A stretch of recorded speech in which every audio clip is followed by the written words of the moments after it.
Leero nno tukuleetedde abaana baba celebrities baffe wanino mu ggwanga Uganda gyevuvuddeko wanino babadde ku prom parties.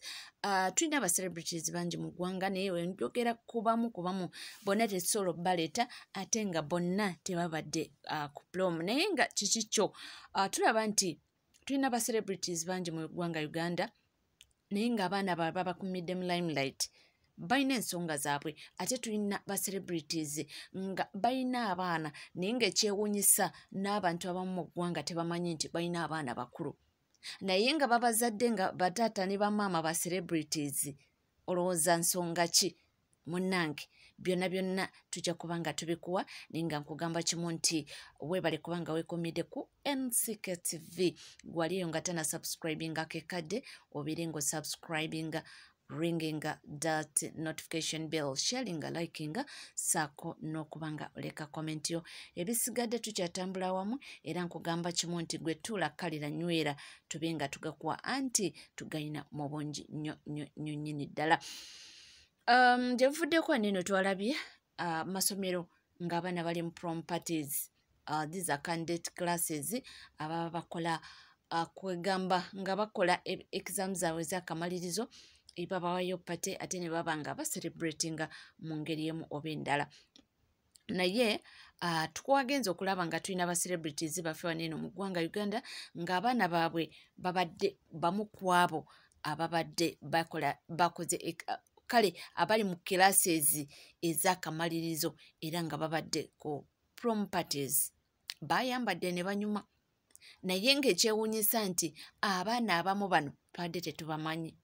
Twabadde ne muwala wa Bebe Cool, that is Beata, ne tubeera ne mutabani wa Lucky Mbabazi oyo akola ku Capital, ne tubeera ne mwana muwala nga muwala wa Geoffrey Rutaya ne Irene Namatovu. Oli muwala wa Bebe Cool ne mukyala Zuwena. Naye kyewuunyisa nti kala Trisco muwala wa Bebe Cool abantu abasinga obungi tubadde tumumanyi era ye ate nnyo kuba ne wabeera ewaka ali ne daddy we ne mami we nga bakola emirimu abatannyo nnyo okwepostingako ne ku ssomero. One time twamulabako era daddy we nga amuintroducinga mu music industry ye tuzze tumulaba. Mutabani wa Lucky Mbabazi oyo tumulaba nnyo nga bali mu kona dance ne daddy ne mami we. Jukira mami waabwe mukyala lwakuba nti kola ku radio ayagala nnyo ebintu by'okwexercisinga era mu kintu ky'okubojja omuziki oyo omukyala tosobola okimuggyako abojja omuziki n'okugamba ki kino. Tutera nnyo okumulaba ng'ali ne mami we nga babojja omuziki nga bapracticinga baexercisinga byonna era ye abantu abasinga obungi nno bali balowooza nti muganda wa mami we oba bali balowooza nti he's a brother to his mom. Lwa height ye ne watunulira Lucky omukyalo oyo tosobola mukkiriza abasinga obungi tebakikiriza nti ayina abaana bayina naye mukyala yeerabirira bulungi yekuuma bulungi era akola buli kimu exercises kyekyo buli kimu ekyetaagisa. So w'omulaba ne mutabani we oyinza okulowooza nti mwanyina ate bano abaana abato ba Amil bw'osobola okuba nga omubalira nti be baana be naye n'omulenzi so nno we ate ng'akyogerako bulijjo Lucky Mbabazi. Era waliwo nalumu we yagendako naye ku radio n'agamba nti ndeese mutabani wange. By then I think oba yali amala senior 4 oba yali muvaka senior 4 n'agamba nti ndeese mutabani wange ajja alabe ebyenkola waneeno okubafunira school fees nga wensiba mpogana ku radio okubafunira school fees. Era olunaku olwo yagenda naye ku radio so ye abadde akyogera lunye weewaawo yadde abantu abamu babadde tebakimanyi nti ono mutabani we era nalabye nga bali surprised nnyo nga bagamba era kalina omwana mukulu bw'atyo biki naye nga bambi abadde akyogera lunye era nga omwana ono ate badde otera nnyo mulaba babeera nnyo nga bazina bapracticinga bakola exercises ng'ali ne baana be. Naye ono muwala wa Geoffrey Rutaya ono ye yasinze okuba nga ate asurprisinga bangi. Jjukira gye vuvuddeko mutabani wa Geoffrey Rutaya ne Irene Namatovu yawangula yawangula emitala wa y'amayanja gy'asomera nga yajjanga top scorer mu mpiira gyabwe gye baali bazannya oba mu competition gwe baali balimu n'asitula ebbendera y'eggwanga Uganda.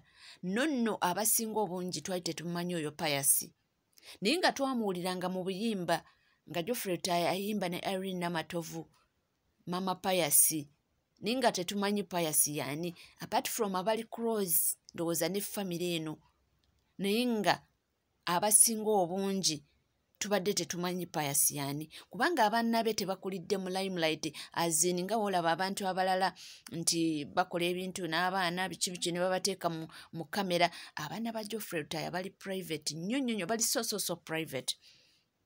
Era n'ono omuwala abasinga obungi tubadde tetumumanyi. Twalabye bulabi nga mama we amupostinga ne tutegeera nti naye nga tubadde tukimanyi nti alina abaana. Madde mukimanyi nti Geoffrey Rutaya ne Irene Namatovu alina abaana 5.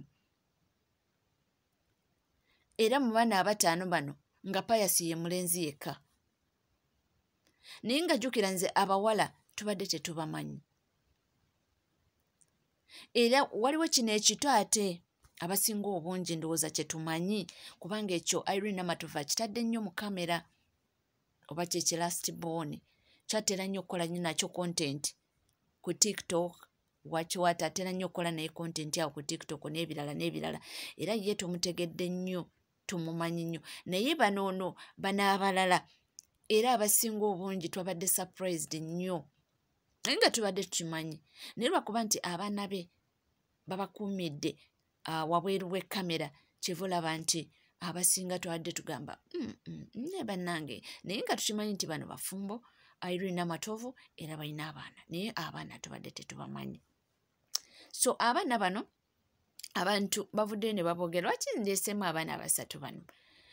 Babageddeko nnyo engeri abazadde baabwe gye babakuzizaamu nga balina empisa, bali so respectful, ate n'engeri gye beehandulingamu kweggamba mu society nti balinako engeri gye bakuumyemu ekitiibwa ky'abazadde baabwe, nti bagezezaako okubanga baprotectinga amannya g'abazadde baabwe ge bakoleredde ebbanga. Okimanyi okubanga omwana wa celebrity nga celebrity Geoffrey Rutaya ne Irene Namatovu ne tubamanyi nti baserebu bakuze batuuse okufumbirwagana nga baserebu, naye ng'abaana baabwe otuuse okuba ng'obamanya for the good cause. Omulenzi tutuuse abamu okumutegeera nti ye Pius bulijjo gwe bayimbangako ng'akoze amawulire ate agali positive awanise ebbendera y'eggwanga. Abamu tubamanyira kubanga bakoze ki ebikyamu oba batadde obutambi oba batadde obutambi bw'obuseegu, abamu bakoze kino, naye ng'omanyi ekitiibwa kye kireeta mu mutima gw'omuzadde ng'omwana we akola amawulire naye ng'amawulire g'akola nga malungi.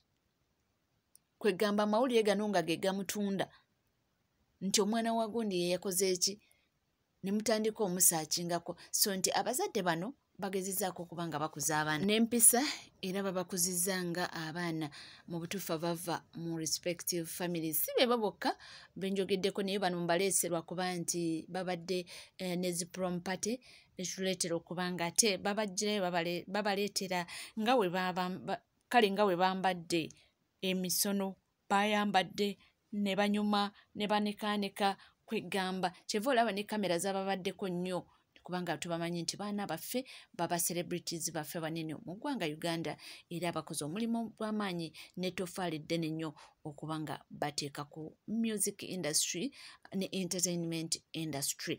Tuli ku NCK-TV. Gwaliyo nga tona subscribinga tata subscribinga, ringinga that notification bell, sharinga, likinga, sako n'okubanga oleka comment yo ebisigadde byonna butereevu amawulire nja kubanga ngakuwa era tujja kubanga tukomawo nago. Sigala naffe tuvaawo.